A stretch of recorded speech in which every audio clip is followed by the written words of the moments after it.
हे चिदान देगा देवा तुझा विसरण भावा गुण गाईन आवडी हेची माझी सर्व जोडी प्रस्तुत अखिलकोट पंढरीशी पांडुरंग परमात्मा तथा मारुतीरायाच्या चरणारविंद समर्पित करण्याकरता निवडलेला अभंग महान भगवत भक्त जगद्गुरु कळकळीत वैराग्य प्रतिपादन करणारे सहदेह वैकुंठाला गेलेले वारकरी संप्रदायाचा कळस झालेले जनमान्य संत संत मान्य संत नवे नवे देवमान्य संत म्हणून ज्यांची ख्याती आहे असे असणारे देहूचे सुप्रसिद्ध साधू जगद्गुरु जगदवंदनीय तुकोबाराय महाराज यांचा 4 चरणाचा अभंग सेवेकरता उच्चारलेला आहे. विठ्ठल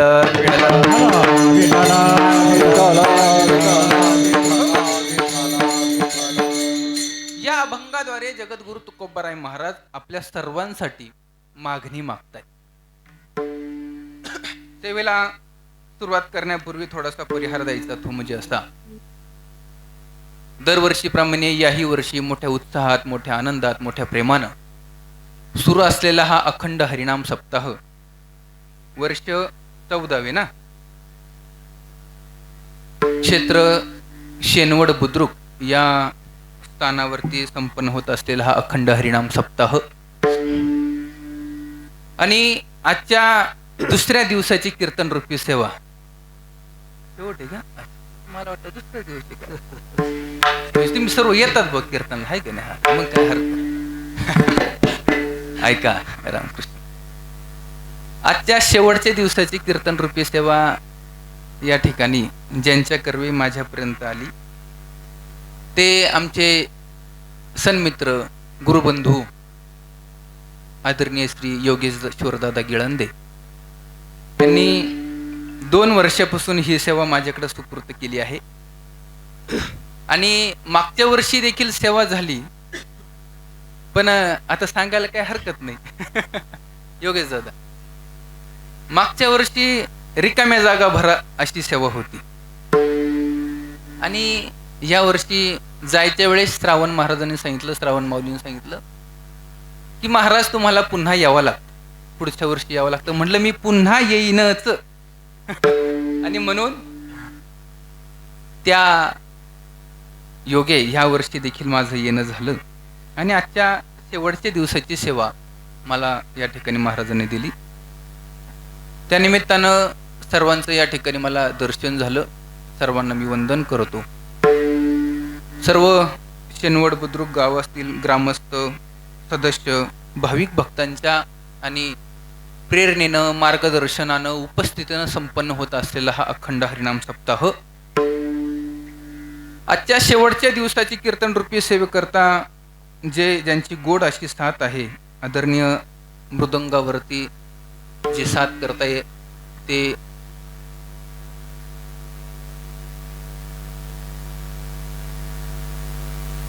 ध्रुवस महाराज का? वा, ध्रुवस महाराज गटकळ, अध्यक्ष ध्रुवताल पकवाज क्लासेस घोटी व महाराजांचे सुंदर असे क्लास, मृदंगाचे क्लास घेतात आणि ज्यांनी गोड अशी चाल आणि गोड असं गायनाची साथ करतायत ते आदरणीय ज्ञानेश्वर महाराज बांडे असतील, तुकाराम महाराज खाडे असतील, हरिभक्त परायण राजाराम महाराज घारे असतील, मोहन महाराज गबाले असतील, ज्ञानेश्वर महाराज बोराडे असतील, सर्व गुणीजन मंडळी. मला काही सर्वांचे नाव या ठिकाणी माहीत नाही आणि बऱ्याचशा वेळेस असं होतं ज्यांचे नाव लिहिलेले असतात ती इथं हजर नसतात. बरं का? ज्यांचे नाव लिहिलेले असतात ते इथं असतील, इथं असतील, आहेत ना, इथं आहेत ना. हा, बऱ्याचशा वेळेस असं होतं ज्यांचे नाव लिहिलेत ते हजर नसतात आणि दुसऱ्याचे नाव वाचले का मग ते प्रमाण देत नाहीत. विठ्ठला विठ्ठला. सर्व गुणीजन टाळकरी, समस्त ग्रामस्थ मंडळी, सर्वजण मिळून या अभंगावरती आपण चिंतन करण्याचा प्रयत्न करूया. विठ्ठल विठ्ठला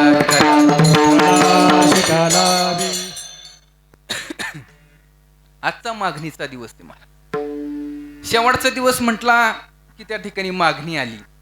आपण जे केलेलं 8 दिवस या ठिकाणी भगवंताची सेवा आहे.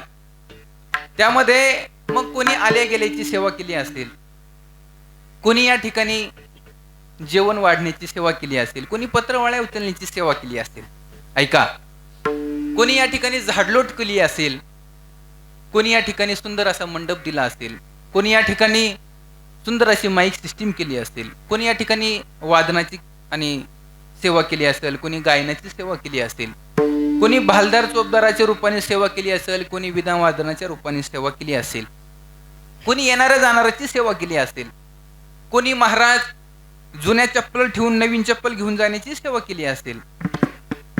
बरोबर की प्रत्येकाने आणि प्रत्येकाने या ठिकाणी त्याच्या त्याच्या इच्छेनं त्याच्या परीनं सेवा केली आहे. आणि महाराज वारकरी संप्रदायाचं एक वैशिष्ट्य असं आहे, या ठिकाणी कीर्तनकाराला वेगळं वैशिष्ट्य असतं किंवा कीर्तनकाराचं फार आणि वेगळं पुण्य असतं आणि श्रोत्यांचं वेगळं पुण्य असतं असं काही नाही. महाराज म्हणतात, गात्या ऐकत्या समानची घडे. जो कीर्तन करतो, जो सांगतो आणि जो ऐकतो, त्या दोघांना आणि सर्वांना समसमान पुण्य असतं. आणि म्हणून सर्वांना आपल्याला मागणी मागायची आहे. बरोबर की नाही? आता महाराज मागणी मागावी की न मागावी, इथून मग मेन मुद्दा होतो बरं का. सर्वजण शंका उपस्थित करतात, मागणी मागावी की न माग. आता तसं जर पाहिलं, श्रुती सांगते मागणी मागू नये, वेद सांगतात मागणी मागू नये, गीता माऊली सांगते मागणी मागू नये. ज्या जगद्गुरु तुकोबारायचं महाराज आपण अभंग घेतलाय, ते जगद्गुरु तुकोबाराय म्हणतात मागणी मागू नये. भिक्षा पात्र अवलंबने, भिक्षा पात्र अवलंबने,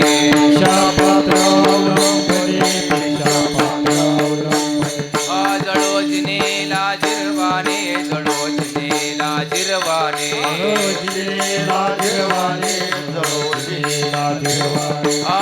तयासी नारायणे, तयासी नारायणे,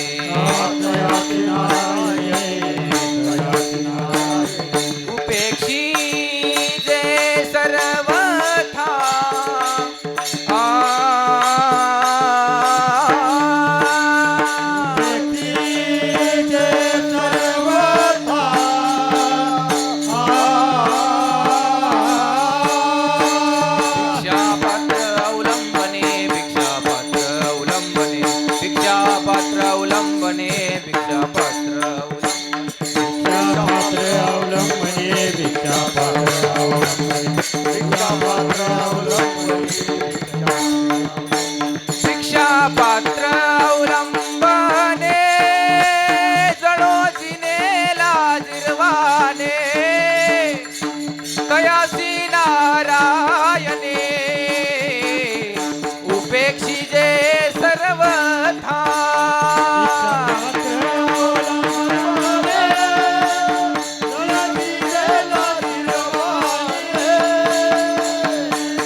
अवलंबने, जळोजिने लाजिरवाने. जगद्गुरु तुकोबाराय म्हणतात, जो मागतो, जो दान मागतो, त्याला दोन प्रकारचे तोटे सहन करावे लागतात. ऐका, कोणते कोणते दोन तोटे आहेत? पहिली गोष्ट म्हणजे व्यावहारिक तोटा होतो आणि दुसरी गोष्ट आहे पारमार्थिक तोटा होतो. मग महाराज दोन तोटे जर सहन केले तर तिसरा कोणता आहे? जमेची बाजू आहे. ऐका, अजून सोपं करून सांगू का? समजा दोन पखवाज आहेत महाराज, एक पखवाज तुम्हाला घेतला, एक पखवाज दादाला दिला आणि उरलेला जो आहे ना तो गावकऱ्यांना दिला. काय राहिलं खाली? नाही कळलं? अजून सोपं करून सांगतो. समजा 2 लाख रुपये आहे, 2 लाख रुपये, बरोबर की नाही? 1 लाख रुपये मला द्या, मला गरज आहे. 1 लाख रुपये मला द्या आणि 1 लाख रुपये विनेकरी बाबाला द्या आणि उरलेले तुम्ही घ्या. काय उरलं? काहीच उरलं नाही. अजून सोपं करून सांगू. ऐका, आता लग्नाचा सीझन चालू आहे. लग्न झालं, त्या मुलीचा सासरा चांगला, चुलत सासरा चांगला, सासू चांगली, चुलत सासू चांगली, दीर चांगला, भाऊजाई चांगली, नणंद चांगला, भाचा चांगला, भाची चांगली, सगळे चांगलेत, सगळी भावकी चांगली, सगळा परिवार चांगला. फक्त आणि फक्त तिचा नवरा बेवडा. काय राहिलं? काहीच राहिलं नाही. हे जसं आहे ना, तसं दोनच आणि दोनच काय असतात त्या ठिकाणी माणसाच्या जीवनामध्ये व्यवहार असतात. एक व्यवहार असतो तो आपला प्रापंचिक व्यवहार आणि दुसरा आहे तो परमार्थिक व्यवहार. महाराज म्हणतात त्याचा प्रापंचिक व्यवहारही जातो आणि परमार्थिक व्यवहार देखील जातो. मग असं जर असेल तर मग आपण मागणं मागावं का नाही मागावं? विठ्ठल विठ्ठल. महाराज, मग असं जर असेल तर मग तुम्ही म्हणाल महाराज तुम्हाला कशासाठी बोलवलं? मी सांगेल मागणं मागावं. एका ठिकाणी महाराज असंच झालं, प्रस्तावना सांगितली, सगळं झालं आणि मी त्यांना म्हटलं मागणं मागावं. खालून एक जण म्हणतो तुझ्या गोळ्या संपल्या काय ना? इतक्याच सांगितलं मागणं मागू नये, मागणं चुकीचं असतं आणि आता म्हणतात मागलं मागितलं पाहिजे. याचं कारण असं आहे, पंढरपुरामध्ये वारकरी मंडळीमध्ये असं म्हणतात की वांग खाऊ नये. ऐका बरं, वांग खाऊ नये, पण आपल्याकडे ते खाल्लं जात. मग एका स्थानावरती गेलो, त्या ठिकाणी जेवणाला बसलो आणि सर्व मंडळी त्या ठिकाणी वांग्याची भाजी वाढली. आता समोर आल्यावरती खावं लागलं, पण त्या स्थानावरच्या महाराजांनी विचारलं महाराज असं म्हणतात की वांग खाऊ नये आणि तुम्ही तर वांग्याचीच भाजी बनवली, काय करावं? त्यांनी सांगितलं महाराज ऐका, वांग खावं हेही बरोबर आहे आणि वांग खाऊ नये हेही बरोबर आहे. विठ्ठल विठ्ठल. ऐका, वांग खाऊ नये हेही बरोबर आहे आणि वांग खावं हेही बरोबर आहे, पण ते अपूर्ण आहे. श्रुतीमध्ये असं वाक्य आलेलं आहे, वार्ता गुहून भक्षयेत. वांग खाऊ नये. वार्ता गु म्हणजे वांग खाऊ नये आणि दुसरी श्रुती असं सांगते, श्वेत वार्ता गुहून भक्षयेत, म्हणजे सफेद वांग खाऊ नये. आलं काय? आता या सिद्धांताकडे मागणी मागू नये हेही बरोबर आहे आणि मागणी मागितल्याशिवाय राहू नये हेही बरोबर आहे, पण ते अपूर्ण आहे. पूर्ण कधी होतील? संसारातलं काही मागूच नये आणि परमार्थातलं मागितल्याशिवाय राहू नये. विठ्ठल विठ्ठल.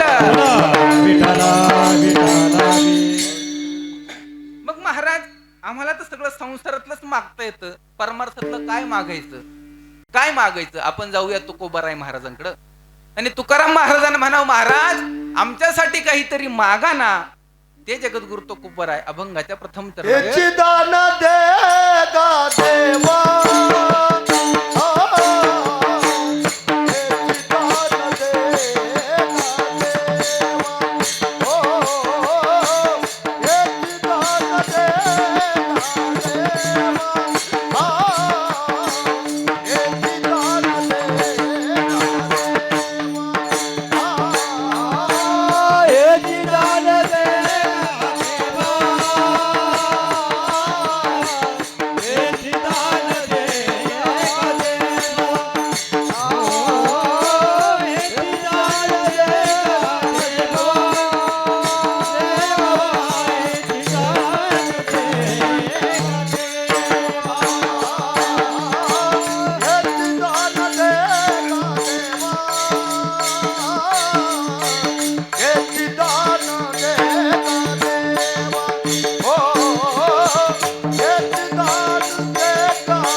आवडी हो गुण गाईन आवडी आ गुण गाईन आवडी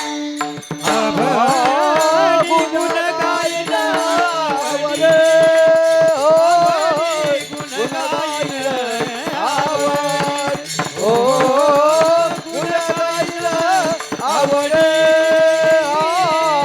गुण गायन आवडे हे ठिकाण देगा देवा तुझा विसरण भावा तुझा विसरण भावा तुझा विसरण भावा हे ठिकाण देगा देवा तुझा विसरण भावा तुझा विसरण भावा तुझा विसरण भावा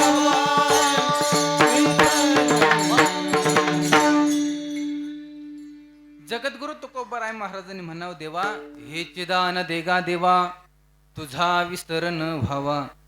मग महाराज तुम्ही म्हणाल हे जगद्गुरु तुकोबाराय महाराजांनी आपल्यासाठीच मागितलं, याचं काय तुमचं काय मत आहे? हॅलो, आवाज मोकळा राहू द्या.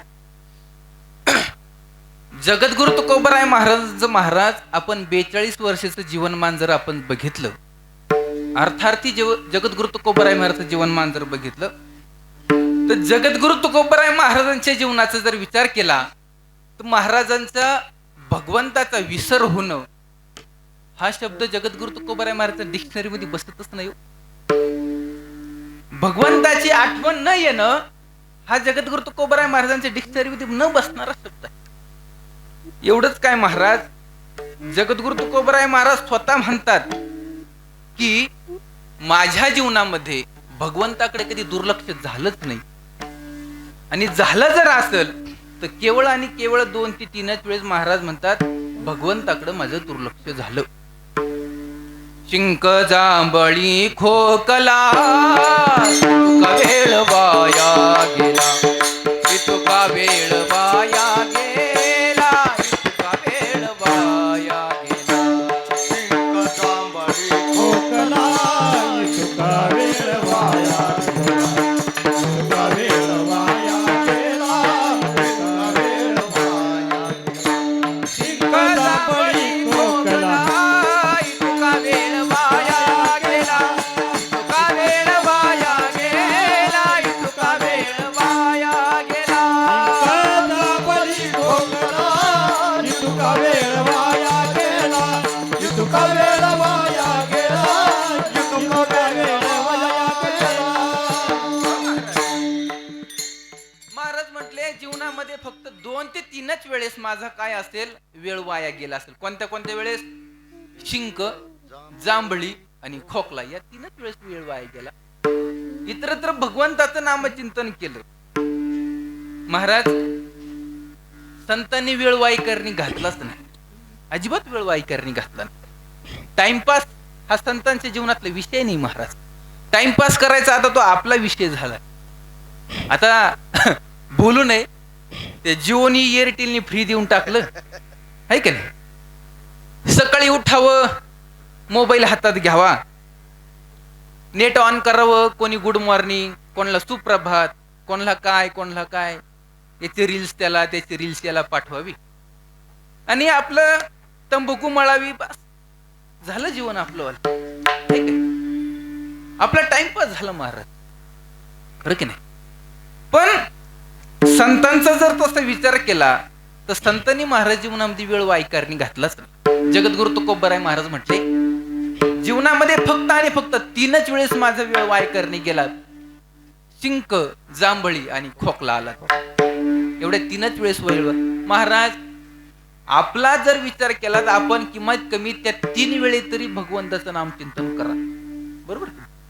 पण आपल्याला ते पण येईना, खरंय का नाही. शिंक आली, जांभळी आली, कोणी महाराज काही काही लोक जांभळे देतात, ते कीर्तन करावं का नाही करावं असं म्हणतो.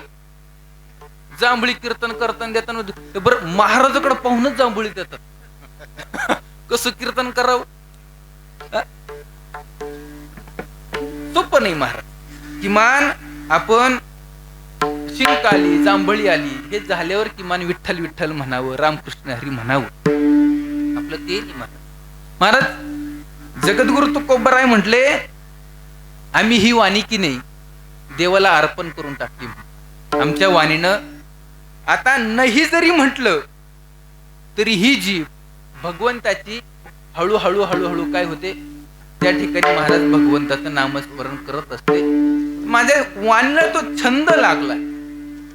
माझी मज झाली अनावर वाचा, माझी मज झाली अनावर वाचा, माझी मज झाली अनावर वाचा, माझी मज झाली अनावर वाचा. छंद या नामाचा घेतला छंद या नामाचा घेतला, माझी मज झाली अनावर वाचा, माझी मज झाली अनावर वाचा. संदया नामाचा घेतला, संदया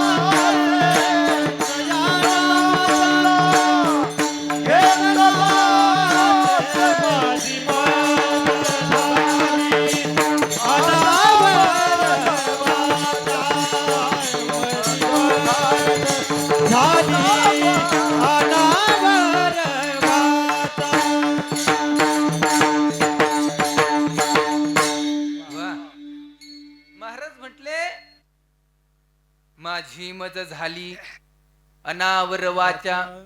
महाराज की नाही जरी म्हटलं तरी देवाचं नाव जगद्गुरु तुकोबाराय महाराजांच्या काय ओठावरती येतच होतं. महाराज म्हटले ही वाणी का नाही आता आम्ही भगवंताला समर्पित करून टाकली. म्हटलं काही जरी झालं तरी भगवंताला आता समजा दिली, आणि मग आता समर्पित जर एखादी गोष्ट जर केली ना तर ती परत घेता येत नाही.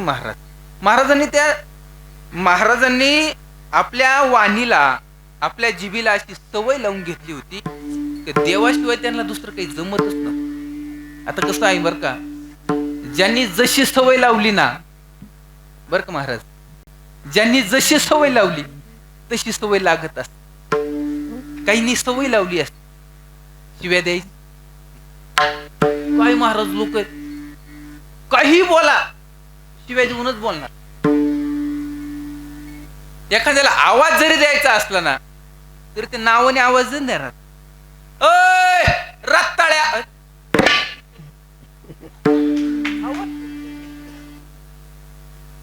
शिव्याच देणार. काहीला सवय असते,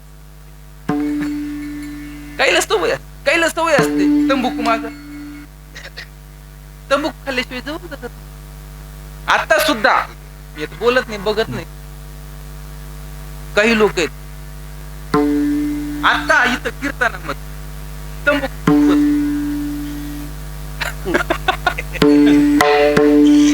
काही करा गड्या हो, तंबाखू खा नका खाऊ तुमची पेत. मी काही सांगत नाही, मला जायचंय परत. काय योगेश दादा, जायचंय मला. तंबाखू खायची नाही खायची तुमचा विषय आहे. आम्ही किती सांगितलं महाराज बदल काही होणार, पण फक्त एक करीत जा, आपल्या खिशानी खात, आपल्या पदरची खात जा. येते त्याच्याकडे मागत जाऊ. बरं मागत जा, बर का, मागत जा, पण चुना आहे ना, चुना आपलाच वापर. महाराज ते तंबाखूत लावायचं चुना, ते चुना लावायचं बोट आणि नाकात घालायचं बोट एकच असत. महाराज सांगण्याचं तात्पर्य काय, जशी सवय लावली ना तशी सवय लागत. आता आमच्या महाराज लोकांना सवय काय, कार्यक्रम झाला ना, रोहन दादा कार्यक्रम झाला काय शाल म्हणा, श्रीफळ म्हणा, पाकिट म्हणा, मोकळं बोलायला काय हरकत आहे? सवय सवय लागली, सवय लागली. एक दिवस काय झालं, कार्यक्रमाला जाऊन आलो, घरी येऊन झोपलो, झोप काय लागा, ह्या कानाची त्या कानी, त्या कानी ह्या कानी. ती आली, ती म्हणजे माझी बायको. बरं, लग्न झालंय माझं. हा, ती आली म्हणजे दुसरी कोणी नाही, माझी बायको आली. काय झालं म्हणलं? काही नाही, झोप येत नाही. म्हणजे कोणी झालं, तब्येत बरी नाही म्हणलं? बरी. आणि मग कीर्तनात कोणी काही बोललं का? म्हणजे कोण काय नाही बोला, तर कोण काय बोलायला गेलं? आणि मग मृदंगवालीने जास्त आडव्या थापा मारल्या का म्हणे पोवा, काही म्हणू दिलं नाही का? गायकांनी काही वेगळे प्रमाणात दिले का? तसं काही म्हणे. मग झालं काय म्हणलं? काही नाही, आज काय नारळ भेटलं नाही. बायको पळत गेली, ड्रावर भरून नारळ काढलं, एक शाल काढली, एक पाकिट काढलं, माझ्या हातात दिलं, मारा टपकन झोप लागली. सवय सवय सवयीचा परिणाम, बाकी काही नाही योगेश दादा, बाकी काही नाही, सवयीचा परिणाम, सवय. तसं जगद्गुरु तुकोबराय महाराज म्हटले, आम्ही की नाही आमच्या वाचेला सवय लावली. बोलण्याची नाही, बोलण्याची नाही, बोलण्याची नाही, बोलण्याची नाही, बोलण्याची नाही, बोलण्याची नाही, बोलण्याची नाही, बोलण्याची नाही. आता देवा विना काही, आता देवा विना काही, एकच रे केला भीम, एकच रे केला भीम. आता देवा विना काही, आता देवा विना काही, एकच रे केला भीम, एकच रे केला भीम. वा महाराज. महाराज म्हणते बोलण्याची नाही, आता देवा विना काय, देवाशिवाय दुसरं काही बोलायचं नाही, काहीच. महाराज म्हटले आमची वाचे की नाही, आम्ही देवाला समर्पित करून टाक. समर्पिली वाणी विठ्ठल विठ्ठल.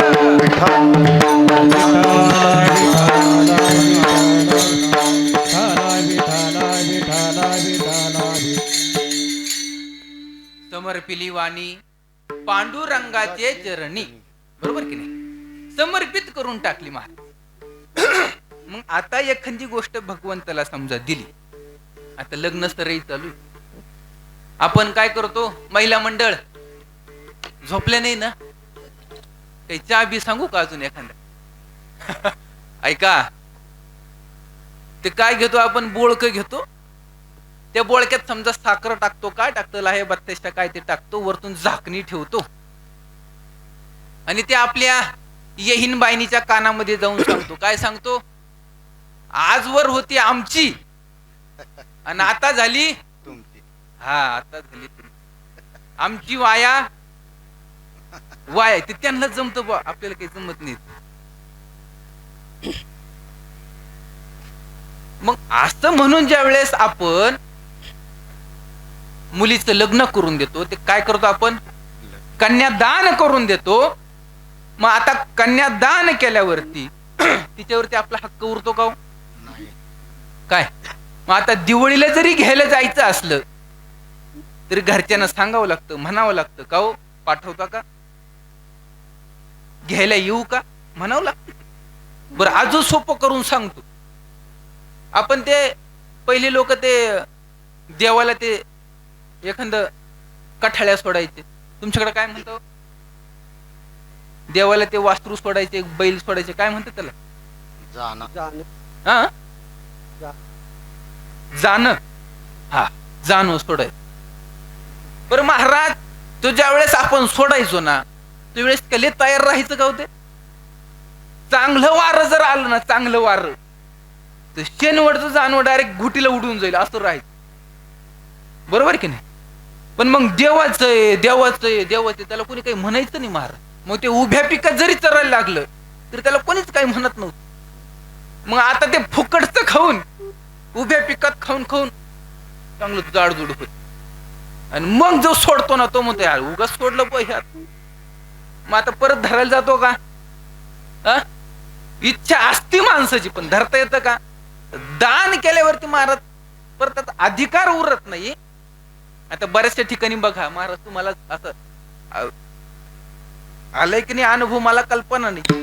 हे महाराज काही बरेचसे लोक काय करतात, या सभा मंडपामध्ये, मंदिरामध्ये, मंदिराच्या कामासाठी काहीतरी दान द्यावं म्हणून काय करतात, फॅन देतात. फॅन बर का. एका ठिकाणी गेलो, दुपारचं कीर्तन चालू, गरम व्हायला ते फॅन चालू केले. आणि फॅन चालू केले आणि ज्यांनी फॅन दिलं का ते आलं आणि त्यांनी बटन बंद केलं. म्हणलं का काय झालं, लाईट गेली का? नाही लाईट नाही. म्हणलं बरं फॅनचं बटन का बरं बंद केलं? ते म्हणे ते फॅनवर माझं नाव आहे, ते लोकांना दिसलं पाहिजे म्हणून फॅनचं बटन बंद केलं. असे लोक आहेत आपले, असे दान देणारे लोक आहेत. एकदा महाराज दान दिलं, एकदा ते समर्पित केलं ना परत ते घेता येत नसतं. असं ज्यांचा परमार्थ मुरलेला आहे, मुरलेला, ज्यांनी नाही म्हटलं तरी भगवंताशिवाय दुसरं काही येतच नाही, ते जगद्गुरु तुकोबर आहे. म्हणतीलच कस काय देवा तुझा वीस रण भावा, तुझा वीस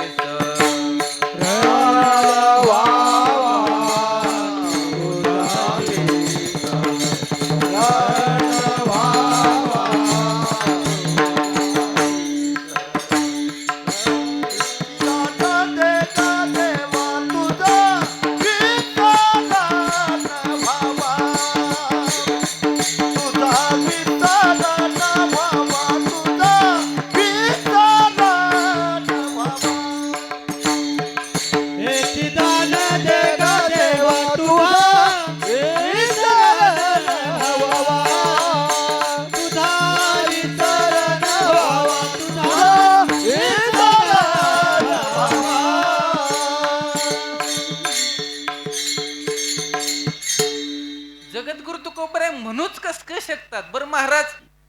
फार किरकोळ परमार्थ असता ती गोष्ट वेगळी होती महाराज. भजनामध्ये अडसर येऊ लागली, भजनामध्ये विघ्न येऊ लागलं म्हणून तर महाराज गाव सोडलं. बर गाव सोडल्यानंतर डोंगरावर जाऊन सुद्धा महाराजांनी अट्टहासाने भजन करावं. काय महाराज, मग गावाच्या बाहेर जावं आणि डोंगरावर जाऊन भजन करावं. महाराज या संत महात्म्यांचं एवढं आणि परमार्थ मुरलेला होता, एवढा परिपक्व होता. यांच्या परमार्थाची ग्वाही निसर्गानं घ्यावी. कोणी घ्यावी? निसर्गानं पावती घ्यावी महाराज.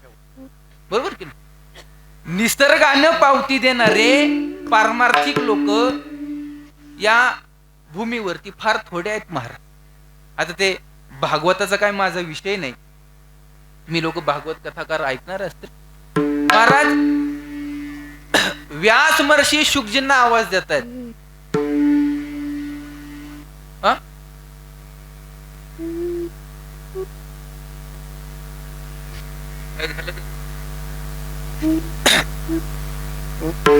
व्यास महर्षीने शुकजींना आवाज द्यावा, तर शुकजीने व्यास महर्षीने आवाज द्यावा. काय म्हणणं?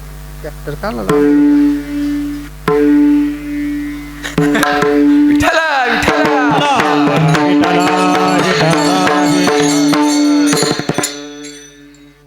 शुक महाराजांना व्यास महर्षी आवाज देतात. जन्म झाल्या झाल्या पडू लागले. मग त्यावेळी शुकजी वोव द्यायच्या आणि याच्यात होते का? नाही ना महाराज. मग त्यांना वोव कोण देऊ लागलं? झाडं झुडपं वोव देत होती, झाडं झुडपं वोव देत होती महाराज.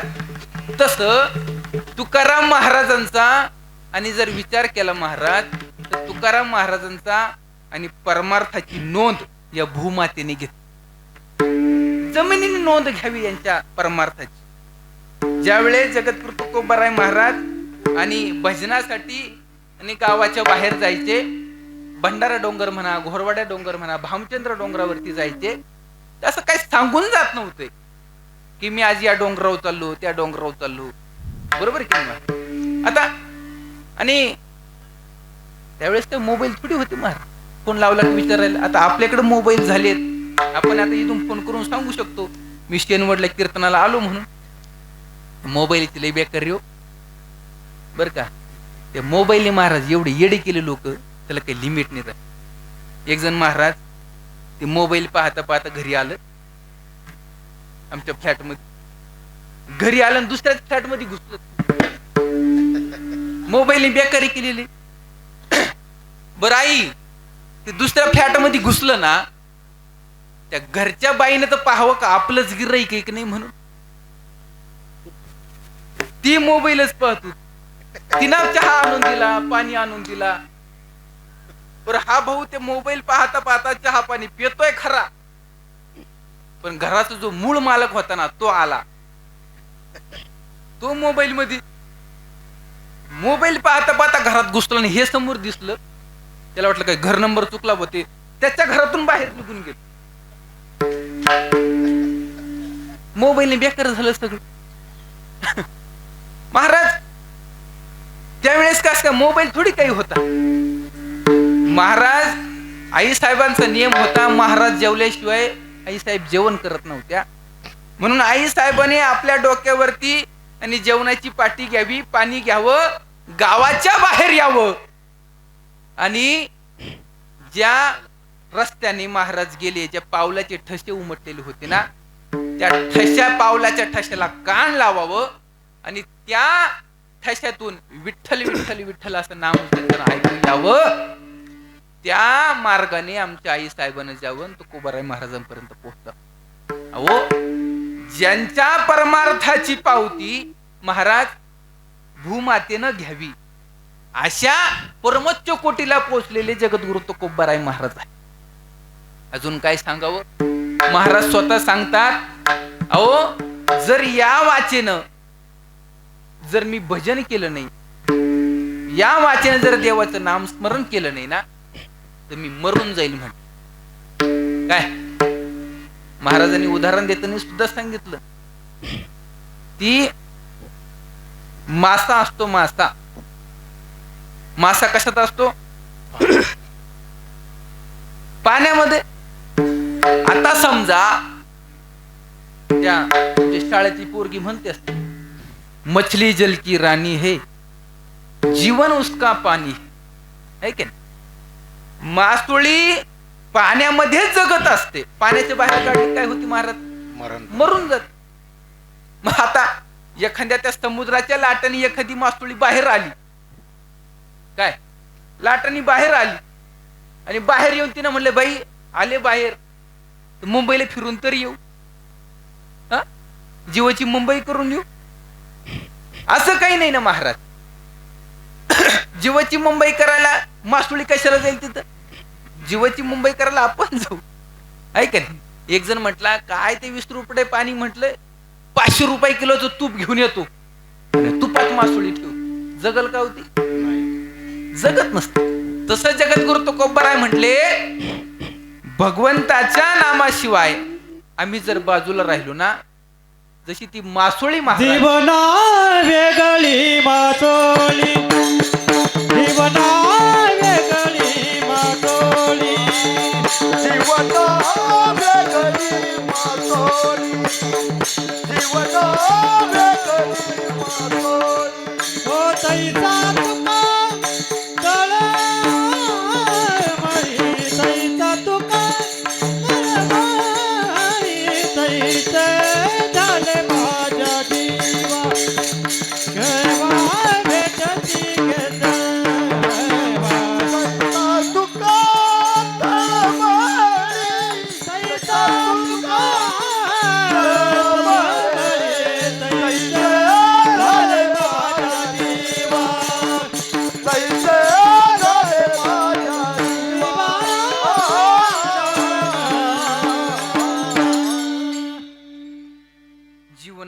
गळी मासुळी तैसा तुका तळमळी. महाराज म्हटले भगवंताचं नामचिंतन जर केलं नाही ना तर मी मरून जाईल म्हटली, मरून. जे जगद्गुरु तुकोबराय महाराजांनी एवढं जीवनभर भगवंताचं नामचिंतन केलं, गुणगान गायलं, ते जगद्गुरु तुकोबराय महाराज परत कशाला म्हणतील ओ देवा मी तुझं गुणगान गाईन म्हणून. अभंगाचं द्वितीय चरण. गुण गाई आवडी, गुण गाई आवडी, गुण गाई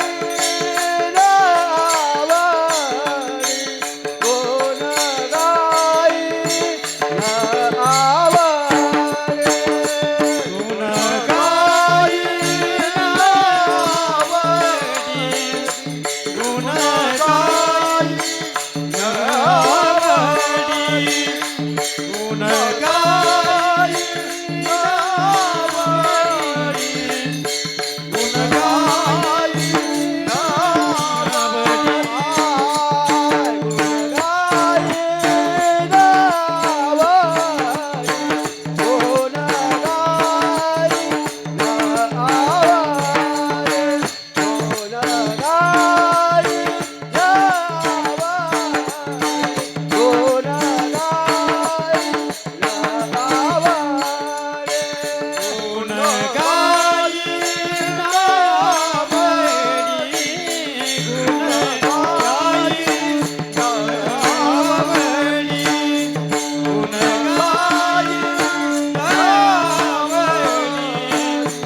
गुण गाई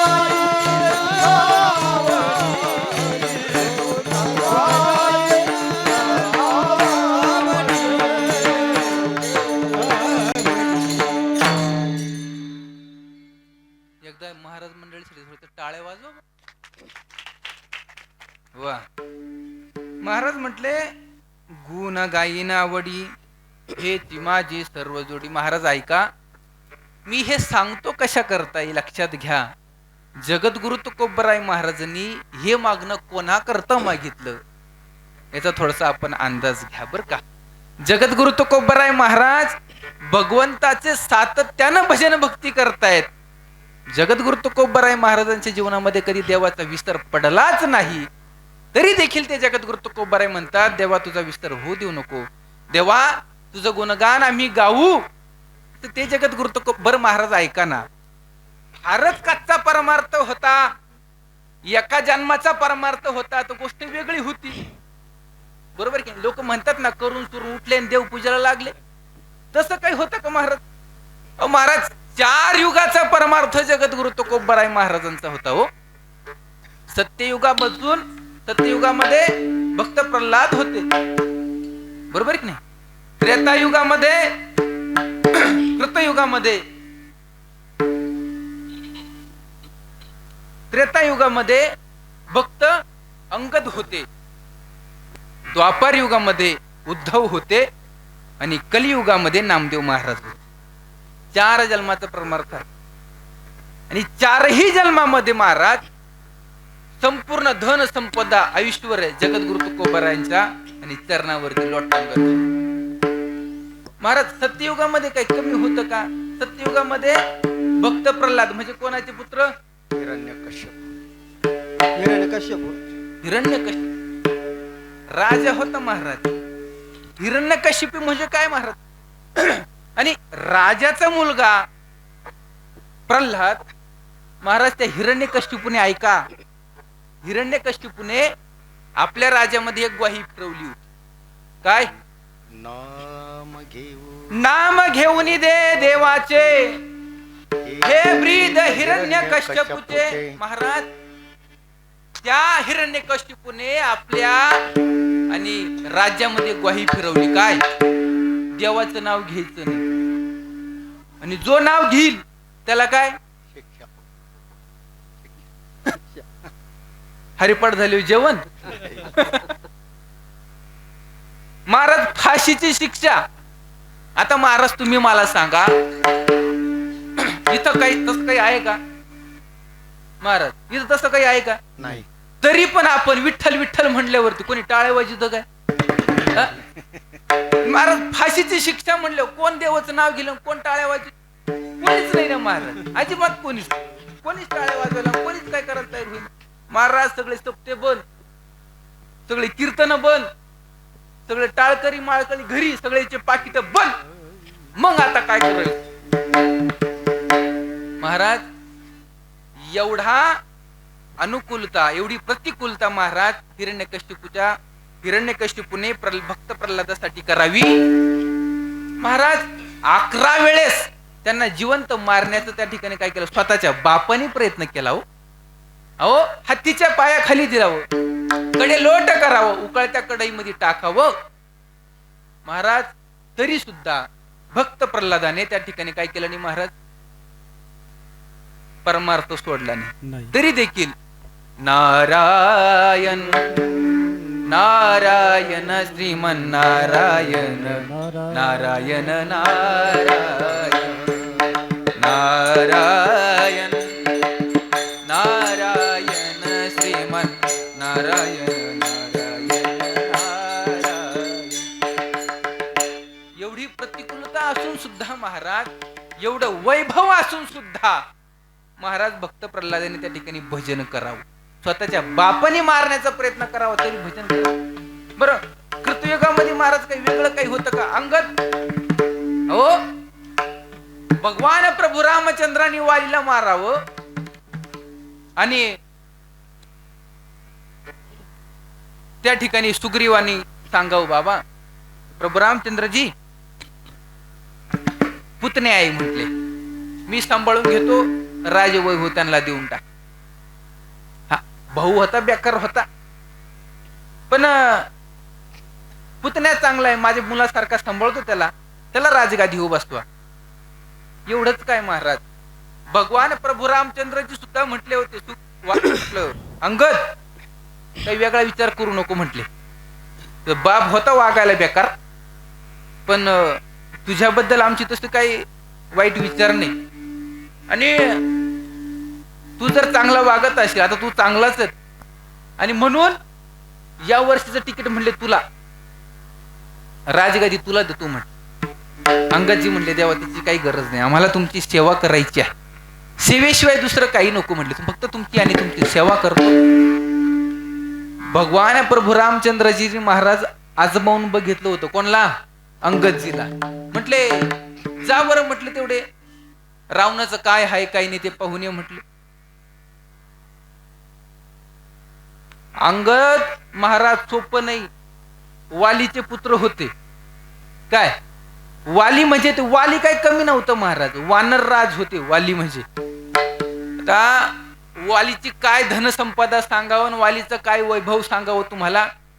आपण महाराज सगळ्यात मोठा कोण समजतो? रावण समजतो की नाही? वैभवाचा जर विचार केला तर कोण समजतो आपण? रावण.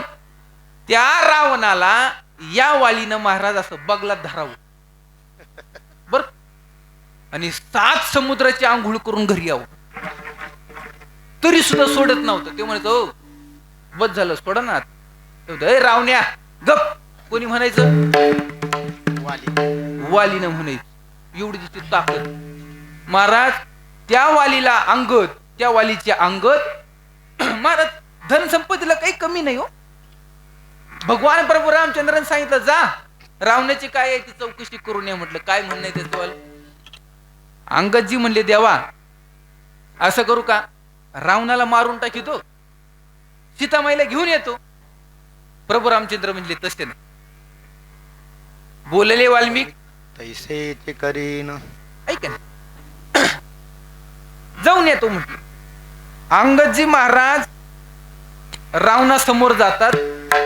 रावणा म्हणजे रावण्या लय मस्ती आली कर म्हणे अरे प्रभू रामचंद्राचं मनगट सोड रे तू माझं फक्त पायच हलवून दाखव म्हटलं काय असा पाय पुढे ठेवला म्हणतात रावणाने पाय हलवायचा प्रयत्न केला पण उलट होऊन पडलं रावण म्हणलं अरे बाप एक वानर एवढं बेकार आहे तू मालक कसा असेल वाली अंगदाने सांगितलं म्हणे हे तर फक्त ट्रेलर आहे थांब पिक्चराची बाकी म्हणे अजून ऐका ना महाराज एवढं वैभव असून सुद्धा त्या ठिकाणी केवळ आणि केवळ भगवंताची सेवा केली एवढंच काय महाराज उद्धवांच्या जीवनामध्ये देखील तसंच झालं आणि आता कलियुगामध्ये नामदेव महाराजांचं सुद्धा महाराज वैभवशाली जीवन होत वैभवशाली जीवन तुम्ही म्हणशाल तुला काही येत जात नाही तू घरी बस म्हणस आहे का महाराज हे पैसा आणि हे वैभव नामदेव महाराजांच्या पुढे फिकय महाराज काय काय म्हणणं आहे तुमचं वालं उदाहरणार्थ स्पष्ट करतो विठ्ठल विठ्ठल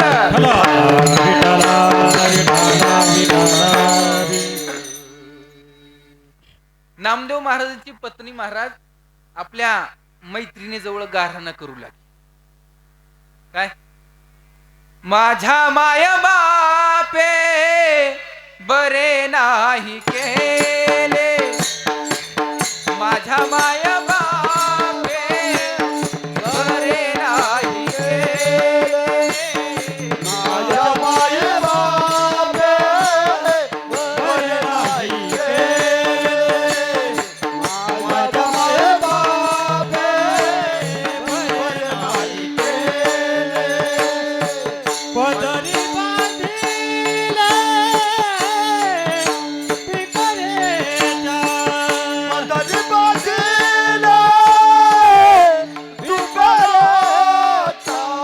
पदरी बांधिले पिकरेच्या पदरी बांधिले पिकरेच्या फुटकी बहिणी जहाने नांदती माझ्या चवगी बहिणी नांदती सुखाने माझ्या चौकी बहिणी नांदती सुखाने माझ्या चौकी बहिणी नांदती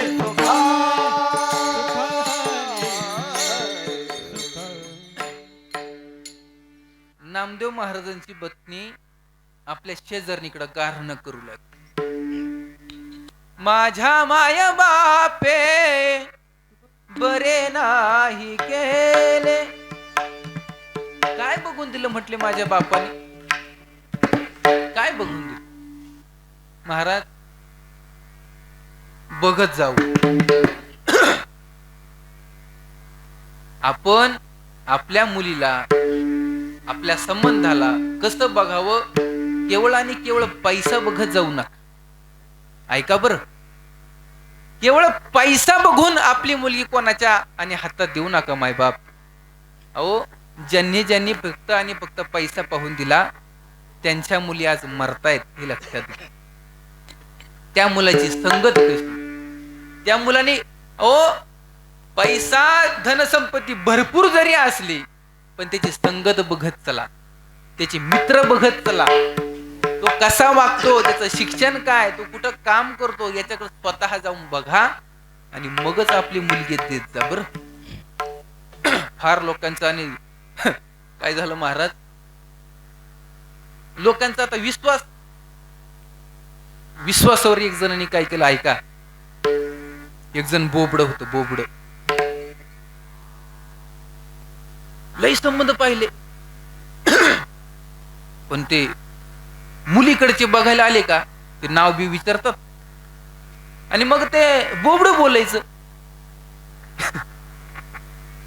मग संबंध काय असेल, मुलगा बोबडा बोलतो म्हणून ते काही संबंध जमत नाही. एक जणांनी सांगितलं, ए अजिबात बोलायचं नाही, आमची बघून घेतो, तू काही त्याचा विचारच करायचा. आणि मग असं करून ते दमदाटी करून त्या मुलीला समजून सांगून ते लग्न जमवलं. मुलगा एकदम शांत, कोणासंग काही बोलायचं नाही, काहीच नाही, एकदम शांत, अजिबात नाही. लोक म्हणायचे वा वा वा, काय पोरग चांगलंय, कोणासंगच बोलत नाही, एकदम शांत, काय नवरदेव, काय नवरदेव, काय नवरदेव. महाराज लग्न लागलं, सगळं काही कार्यक्रम झाला, फळ भरणं झालं, पोरग कोणासोबत काही बोलायचं, फक्त त्याच्या मित्रांमध्ये जायचं, एखाद दोन शब्द काहीतरी बोलायचं आणि परत निघून ये.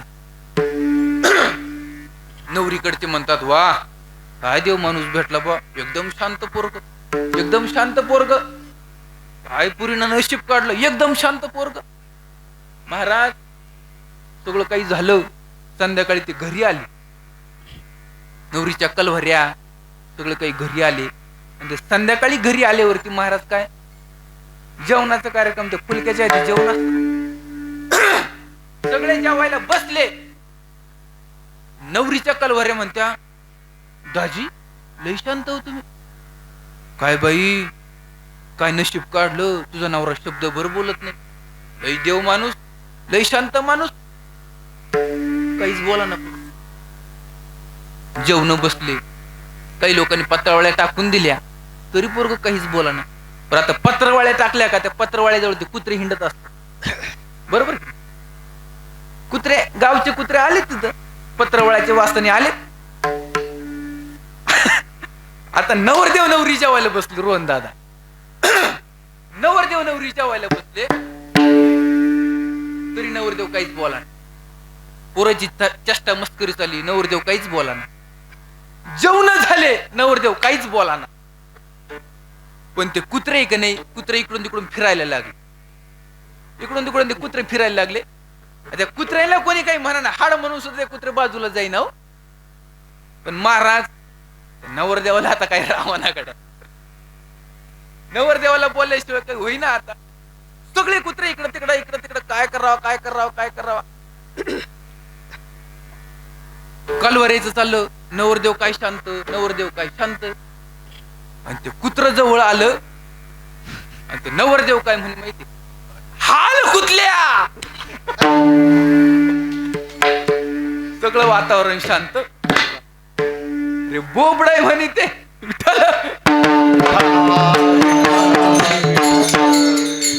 म्हणून महाराज बघत जा, ऐक विचार करत जा, कोणाचं आयुष्य बरबाद होईल असं काही करू नका. नामदेव महाराजांच्या पत्नीनं म्हणावं, काय बघून दिलं माझ्या बापाने हो, माझ्या माया बापे बरे नाही केले.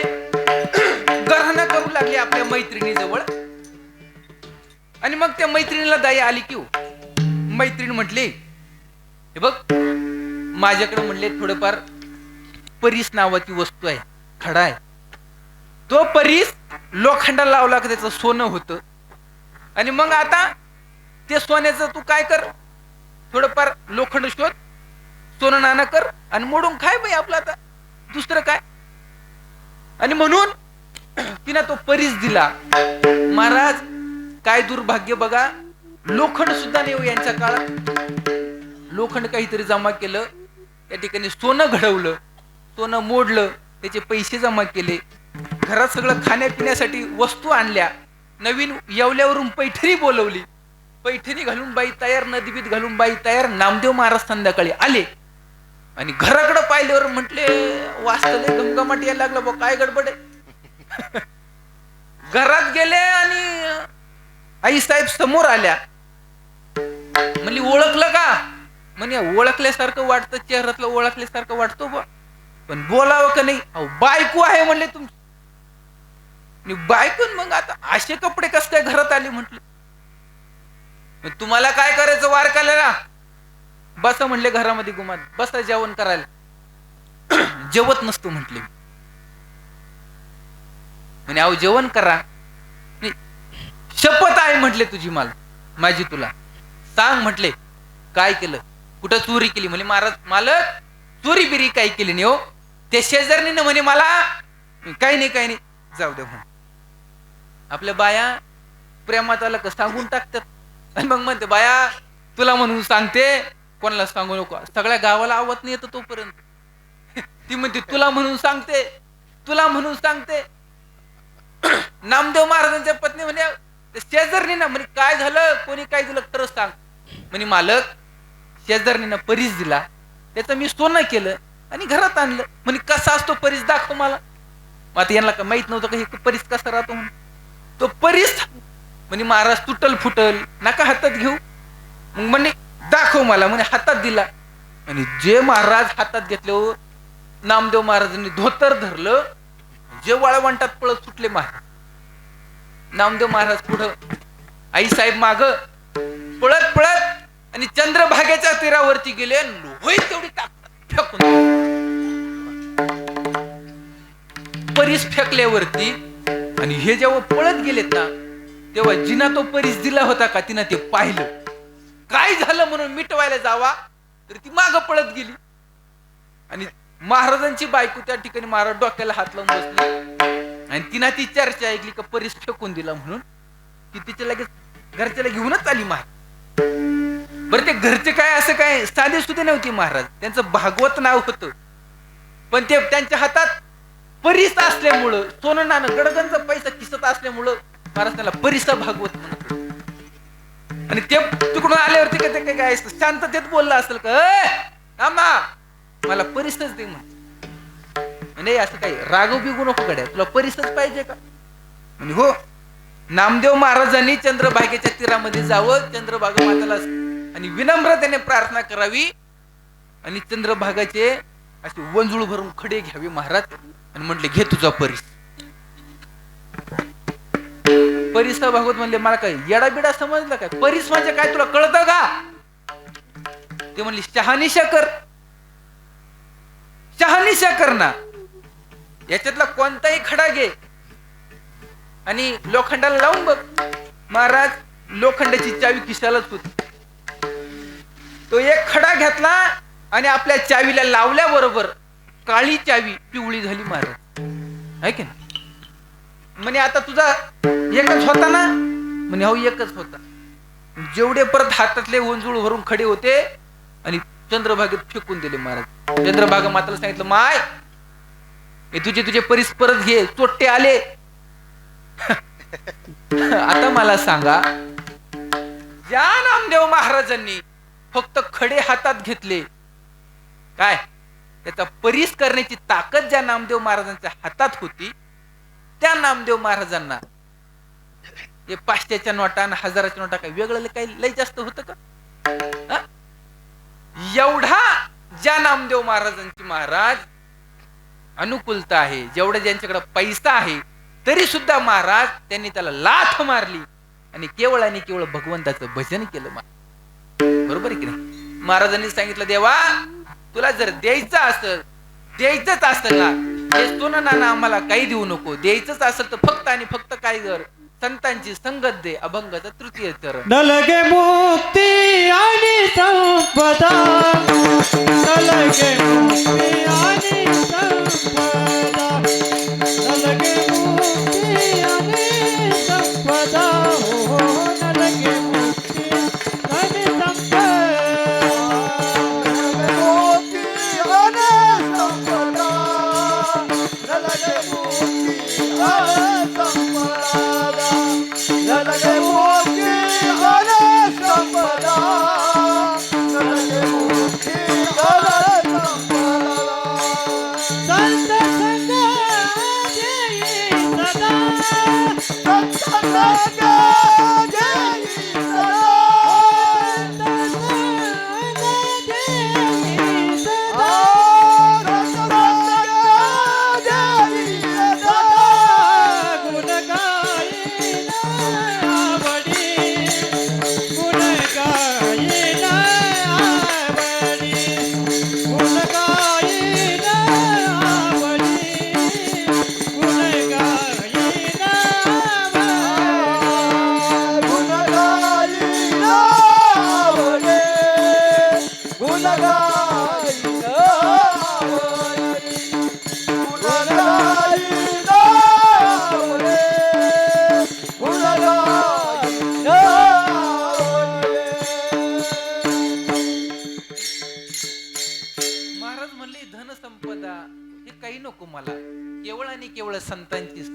माया महाराज संत संगतच का मागितली असेल याचं एक थोडक्यात उदाहरण सांगतो आणि सेवेला पूर्ण विराम देतो. ऐका. मागच्या वेळेस माझ्या मते मी जनार्दन स्वामींचं या ठिकाणी उदाहरण सांगितलं होतं. ऐका. त्याच स्वामींचे एक सत्शिष्य सद्भक्त स्वामींचा त्या ठिकाणी आणि प्रचार प्रसार व्हावा स्वामींच्या जीवनामध्ये एक ध्येय असं होतं की स्वामींना साक्षात भगवान शंकराची आणि त्या ठिकाणी महाराज साक्षात्कार झाला. ऐका महाराज. स्वामींना भगवंताचा भगवान शंकराचा नागेश्वराचा साक्षात्कार झाला आणि त्या दिवसापासून स्वामींनी अगदी आणि अगदी सर्वसामान्यामध्ये जावं, रंजल्या गांजल्यामध्ये जावं आणि त्यांना देखील भक्ती मार्ग लागावा या करता स्वामीजींनी प्रयत्न केला. त्यांचेच सदशिष्य त्यांचे सदभक्त एक स्वामी भक्त महाराज एका अशाच दुर्गम भागामध्ये जात आहेत. स्वामींचं कार्य घडावं या करता ते देखील प्रयत्न करतायत आणि दुर्गम भागामध्ये गेले आणि त्या ठिकाणी स्वामीजींनी त्या स्वामी भक्ताने आणि आपलं स्वामींचंच कार्य म्हणून त्या ठिकाणी अनुष्ठानाची सुरुवात केली. ऐका. अनुष्ठान करावं. महाराज त्या अनुष्ठानाचे नियम आहेत. योगेश दादाला कल्पना आहे. अनुष्ठानाचे नियम असे आहेत. पहाटे 5 वाजता उठावं, थंड पाण्याने स्नान करावं आणि स्वामींनी अनेक विविध ग्रंथातून त्या ठिकाणी वेगवेगळे मंत्र श्लोक आणि त्या ठिकाणी संग्रहित केले. त्याचं एक विधी नामक ग्रंथ पुस्तिका काढली आणि त्या ग्रंथाचं त्या विधीचं आणि रोज पठांतर होतं. ते साधारणतः 6 ते 6:30 या दरम्यान होतं. 6 ते 6:30 पर्यंत ती विधी होती. ती विधी झाल्यानंतर महाराज त्या विधीवरती प्रवचन होतं. 6:30 ते 7:30 पर्यंत प्रवचन होतं. 7:30 नंतर पुन्हा त्या ठिकाणी आरती हनुमान चालीसा होते. असं करता करता महाराज 9 वाजतात. 9 वाजले की जेवढे अनुष्ठानाला आलेली जी मंडळी असते ना त्या मंडळींनी महाराज पुन्हा आपल्या आपल्या आस्थानावरती जाऊन बसावं, मौन धरावं. बरं का. ऐका महाराज. ध्रुव महाराज ऐका. मौन धरावं आणि मौन धरून त्या ठिकाणी जो गुरुने आपल्याला मंत्र दिलाय रामकृष्ण हरी म्हणा, विठ्ठल विठ्ठल म्हणा, त्याचं नामचिंतन करावं, नामस्मरण करावं. आणि पुन्हा 12 वाजले 12:30 वाजले की आपलं पुन्हा त्या ठिकाणी बेल होते आणि लोकांना पुन्हा फराळासाठी बोलवलं जातं. जी अनुष्ठानार्थी मंडळी असते त्यांना फराळासाठी बोलवलं जातं. मग फराळाला जी मंडळी आली त्यांनी ताट तांबे घेऊन यायचं, स्टेज समोर बसायचं आणि पुन्हा ते अन्न फलहार शुद्धी मंत्रावरती ते श्लोक घेऊन आणि पुन्हा त्या ठिकाणी काय खावं, युक्त आहार विहार रस, नेम इंद्रियाची सार या आणि या नियमाने कसं आपण जीवन जगावं, काय खावं काय खाऊ नये, काय पिऊ नये त्याच्यावरती महाराज त्या ठिकाणी पुन्हा त्यांना आणि प्रवचन सत्संग करावं. आणि असं झाल्यानंतर पुन्हा ज्यांनी पंगत दिली त्यांचं स्वागत सत्कार होतो. असं करता करता महाराज 1:30-2 वाजतं. 1:30-2 वाजले की आपण पुन्हा काही आराम करावा. आपल्याला जो गुरुमंत्र दिलाय त्या गुरुमंत्राचं पारायण करावं. महाराज एका दिवसामध्ये 1.25 लाख जप झाला पाहिजे. एका दिवसामध्ये 1.25 लाख जप झाला पाहिजे. आणि मग तो जप करण्यासाठी पुन्हा आपल्या स्थानावरती जावं. पुन्हा संध्याकाळ झाली की 6-7 वाजता पुन्हा त्या ठिकाणी आपलं ताट तांब्या घेऊन यावं. त्या ठिकाणी फलहार करावा, उपवास करावा. उपवासाच्या दिवशी फक्त आणि खिचडी आणि भगर किंवा असले काही फळ तर खिचडी आणि भगर एवढंच असत. आणि ते झालं तर पुन्हा त्याच्यावरती अन्नशुद्धी फलहार मंत्र होतात. त्याच्यावरती ते पुन्हा प्रवचन होतं. प्रवचन झालं का पुन्हा सायंकाळी 8 ते 9 कोणाचं संत महात्म्याचं कीर्तनकाराचं प्रवचनकाराचं कीर्तन प्रवचन असतात. आणि मग असं होता करता असं तो संध्याकाळी 8, 9, 10, 11 वाजतात. पुन्हा सकाळपासून ती सुरुवात होते. असं महाराज किती दिवस, 1 नाही 2 नाही 8 दिवस असा उपक्रम चालतो. योगेश दादा त्या स्वामी भक्तांनी जावं. सकाळची विधी त्यांनीच करावी, संध्याकाळचं प्रवचनही त्यांनीच करावं, सकाळचं प्रवचनही त्यांनी करावं आणि रात्रीचं प्रवचन करण्याच्या ऐवजी त्यांनी महाराज त्या ठिकाणी कथा करावी. आता कथा म्हणल्यावरती 3 तास कथेचा वेळ असतो. 7 ते 9 पर्यंत आणि सर्व काही कार्यक्रम आटोपला की 9 ते 11 कथा व्हायची. 9 ते 11 कथा व्हायची एकाच वक्त्याने सर्व काही करायचं. आणि महाराज आपली आता व्यवस्था असते, कुठे गेलं का त्या ठिकाणी आपल्याला जेवण महाराज तयार असत. या संत या साधू पुरुषाचं आणि एक नियम असा आहे की त्यांनी त्यांच्या हातानेच करून खायचं. काय जो अल्पोहार असेल, जो काही प्रसाद असेल, त्यांच्या हाताने बनवायचा, तो खायचा आणि मगच त्या ठिकाणी आणि त्यांची दिनचर्या चालते. अशा त्या स्वामी भक्तांनी महाराज 1 दिवस नाही, 2 दिवस नाही, 8 दिवस केवळ आणि केवळ संध्याकाळी रात्री 12 ते सकाळी 5 पर्यंत विश्रांती करावी आणि दिवसभर जागरण करून रंजलेल्या गांजलेल्या लोकांना त्या ठिकाणी आणि शिकार करणाऱ्या माणसांना त्या ठिकाणी कसे शाकाहारी होतील याकरता त्या ठिकाणी प्रबोधन करतात. महाराज काही काही लोक आपलं धर्मांतर करतायत म्हणून त्या ठिकाणी त्यांना प्रबोधन करावं. 1 नाही 2 नाही असे 8 दिवस झाले. 8व्या दिवशी महाराज ते अनुष्ठान सोडायचंय. आता ऐका ना, अनुष्ठान सोडायचंय. पहाटे 5 वाजता ते स्वामी भक्त उठले, सर्वांना उठवलंय आणि 6 वाजता त्या ठिकाणी विधी सुरुवात होते. विधी झाली त्या ठिकाणी पुन्हा त्या लोकांचं विधीवरती प्रवचन झालं. आता त्या लोकांचं अनुष्ठान सोडायचंय म्हणून त्या अनुष्ठान सांगतेचं प्रवचन झालं. अनुष्ठान सांगतेचं प्रवचन झालं, आरती झाली, हनुमान चालीसा झाली. आता जी रात्री कथा होती ना, त्या कथेचं कीर्तन सुद्धा 9 ते 11 कीर्तन झालं. 11 वाजेपर्यंत ते संत महात्मे, ते स्वामी भक्त स्टेजवरती बसले. किती वाजेपासून? पहाटे 5 वाजेपासून बसले. 11 वाजले. 11 वाजले. शेजारच्या पाजारचे लोक आले, खेड्यावरचे ग्रामीण भागातील लोक आले. त्यांनी सांगितलं, महाराज 8 दिवस झाले तुम्ही या ठिकाणी थांबलेले आहात, कृपा करा आमच्या गावाला देखील पाय लावा, आमच्या गावाला देखील त्या ठिकाणी सत्संग प्रवचन करा. म्हणून त्या स्वामी भक्तांनी महाराज तिथून पुन्हा उठावं आणि शेजारच्या गावामध्ये जावं. शेजारच्या गावामध्ये जाऊन महाराज 12 ते 1 प्रवचन करावं.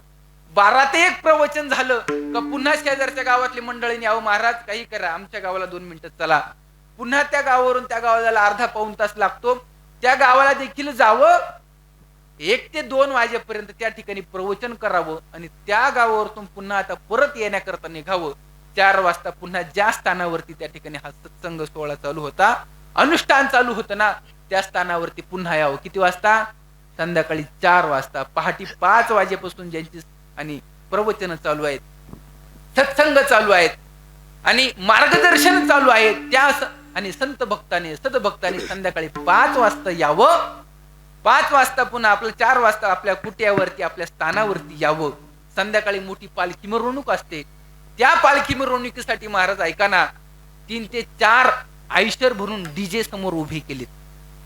त्या स्वामींच्या समोर ते डीजे उभे केलेत. 4 डीजे एक वेळेस सुरुवात झाली महाराज. सकाळपासून काही अन्न पाणी पोटामध्ये नाही, शरीरामध्ये दाह होतोय आणि त्यावेळेस ते 4 डीजे एकाच वेळेस चालू झाले. एवढा साऊंडचा आवाज, तो ध्वनी झाला महाराज.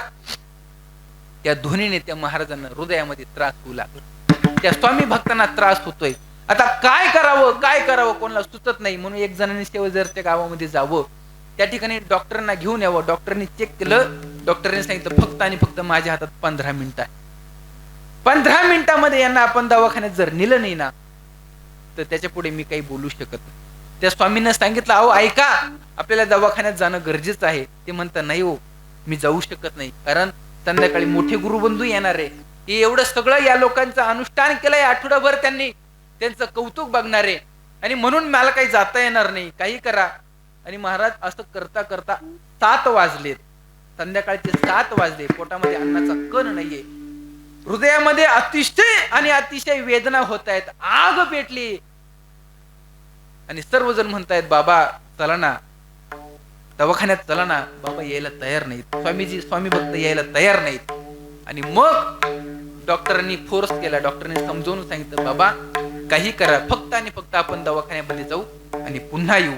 आणि असं सांगून काहीतरी करून डॉक्टरांनी सांगितलं, अहो काही करा, फक्त 15 मिनिटं आहे, फक्त 15 मिनिटं आहे. त्या दरी खोऱ्याच्या गावात ते रस्ते महाराज त्याच प्रकारचे. आता तरी आपले रस्ते काहीतरी सुधारणा झाली, सगळे खड्ड्याचे रस्ते. त्या खड्ड्याच्या रस्त्यामधून गाडी निघाली महाराज. त्या स्वामी भक्ताला घेतलंय. गाडी भरधाव वेगाने चालते. 40 किलोमीटर अंतर जायचंय, 15 मिनिटात पोहोचायचंय. कसं शक्य आहे? 15 मिनिटं झाली महाराज, 10 मिनिटं झाली, 5 मिनिटं झाली, 10 मिनिटं झाले, 15 मिनिटं झाले. आणि 15 मिनिटावरती एका शिवयोग्याचं, एका महान तपस्वी साधूचं त्या ठिकाणी महाराज आगमन होतंय. रस्त्यामध्ये गाडी उभी राहिली. डॉक्टर सांगतात, अहो गाडी उभी करू नका, चला पुढे, आपल्याला वेळ होते, चला पुढे. ड्रायव्हरनी गाडी थांबवली. त्या गाडीमधून एक स्वामी भक्त, एक शिवयोगी, एक त्यागी वितरागी संत महात्मे उतरतायत आणि त्या संत महात्म्याने आपल्या झोळीतून काहीतरी विभूती काढावी आणि ज्यांना त्रास होतोय ना त्यांच्या हृदयाला महाराज फक्त असा स्पर्श करावा. महाराज स्पर्श झाला ना, त्यावेळेस जेवढी काही दहा झालेला होता, जेवढी काही शरीरामध्ये आग होत होती ना, तेवढी एका मिनिटात शांत झाली. एकाच मिनिटात शांत झाली. महाराज ते दुसरे तिसरे कोणी नव्हते, राष्ट्रसंत सद्गुरु जनार्दन स्वामी महाराजांचे एक निष्ठावान भक्त, एक सतशिष्य महाराज आदरणीय स्वामी माधवगिरीजी महाराज होते. ज्यांनी स्पर्श केला आणि ज्यांनी 8 दिवस अनुष्ठान करून घेतलं ना योगेश दादा, ते स्वामी संतोषगिरीजी महाराज होते. सांगण्याचं तात्पर्य काय, ज्यांना एवढा दाह होतोय, ज्यांना त्रास होतोय, डॉक्टर सांगतात केवळ आणि केवळ 15 मिनिटं आहे, त्या स्वामी भक्ताला एका संत पुरुषाचा फक्त स्पर्श झाला, त्यांचा सर्व दाह शांत झाला. आणि याकरिता जगद्गुरु तुकोबराय महाराज म्हणतात, देवा सोनं नाणं काही नको, पैसा अडका काही नको, द्यायचंच असल केवळ आणि केवळ एका साधूची, एका संतांची संगत आमच्या जीवनामध्ये दे. त्याचं कारण काय होईल, त्याचा परिणाम काय होईल, आमच्या जीवनामध्ये सत्मार्ग आमच्या जीवनामध्ये येईल, भगवंताची सेवा घडेल, आम्ही भगवंताचं नामचिंतन करू, भगवंताचं गुणगान गाऊ आणि तेच गुणगान मोठ्या आनंदाने, मोठ्या प्रेमाने आपण या ठिकाणी सर्वांनी मोठ्या प्रेमाने हात वर करा. हा, सर्वजण ज्यांना ज्यांना हात आहे त्यांनी सर्वांनी हात वर करा. ढोबार कुमार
हे चिदान देगा देवा, तुझा विसर न व्हावा, गुण गायीन आवडी हेची माझी सर्व जोडी. झालेली सेवा भगवंताच्या चरणी आणि या ठिकाणी समर्पित करूया. जगद्गुरु तुकोबरायांनी जे मागणं मागितलंय ना, ते भगवंताने जगद्गुरु तुकोबरायांनी स्वतः करता न मागता आपल्या सर्वांकरता मागितलं आहे. आणि याकरता हे सर्व काही चिंतन सांगण्याची वेळ आली बरं का. जगद्गुरु तुकोबराय महाराजांना भजन करा आणि देवा तुझा विसर होऊ देऊ नको, हे जगद्गुरु तुकोबरायला म्हणायची गरज नव्हती. पण केवळ आणि केवळ आपल्या सर्वांसाठी जगद्गुरु तुकोबरायांनी हे मागणं मागितलं आणि मग त्या मागण्या मागून आपण त्याचा काहीतरी विचार करावा, आपण देखील भगवंताची भक्ती करावी, भगवंताचं भजन करावं. महाराज, सोनं नाणं हे किती जरी आलं तरी हे जाणार आहे, नैस्वर पावणार आहे, पण केवळ आणि केवळ भगवंताचं चिंतन, भगवंताचं भजन आपल्या सोबत येणार आहे. म्हणून ते भजन, ते भगवंताची चिंतन, ते भगवंताचं नामस्मरण आपल्या सोबत घ्यावं आणि हीच मागणी आपण भगवंताकडे मागूया आणि झालेली सेवा आणि या ठिकाणी भगवंताच्या आणि चरणी समर्पित करूया. विठ्ठल जय जय. ज्ञानराज माऊली तुकाराम, ज्ञानेश्वर माऊली ज्ञानराज माऊली तुकाराम. विठ्ठल जय देवता, जय जय विठ्ठल. बोलिलेले बोलले. मागच्याही वर्षी ज्यांच्यामुळं माझं इथे येणं झालं ते आपल्या गावचं एक आणि वैभव आदरणीय श्री कैलासवासी दत्तू काळू कोकाटे यांना आपल्यातून जाऊन आज किती दिवस झाले? 1 वर्ष झालं का? नाही, 3 महिने झाले. हा. आणि जीर्णोद्धारासाठी म्हणा आणि या ठिकाणी सप्ताहासाठी नियोजन आयोजन जे करत होते, खूप गोड त्यांचा स्वभाव होता, मन मिळावं असं व्यक्तिमत्व होतं. त्यांना अचानक जावं या ठिकाणी लागतंय. यांचं महाराज भक्तिनाथ चॅनल आहे, ज्यांनी या ठिकाणी शूटिंग केली ना, आपल्याला भक्तिनाथ चॅनलवरती ही शूटिंग बघायला मिळेल. हे संपूर्ण कीर्तन आपल्याला बघायला मिळेल. मोठे मोठे कीर्तनकारांचं मोठ्या मोठ्या आयोजन नियोजनमध्ये ती शूटिंग करतात. त्यांच्याकडे फार मोठे त्या ठिकाणी साहित्य, फार गोड सुंदर अशी कला आहे. सुंदर असं कीर्तन प्रवचन ते रेकॉर्डिंग करून या ठिकाणी यूट्यूबच्या माध्यमातून, भक्तिनाथ चॅनलच्या माध्यमातून आणि कोणतं महाराज आणखी कोणतं चॅनल? मराठी कीर्तन, असे 2 चॅनल त्यांचे आहे. त्या चॅनलवरती ते कीर्तन या ठिकाणी प्रसारित करत असतात. रोहनदादाचं खूप धन्यवाद. आमच्यासोबत आलेले आदरणीय प्रमोददादा तिडके त्यांचाही धन्यवाद करतो आणि सेवेला पूर्णविराम देतो. बोलिलेले पुरे वेडे वा कोणी महाराज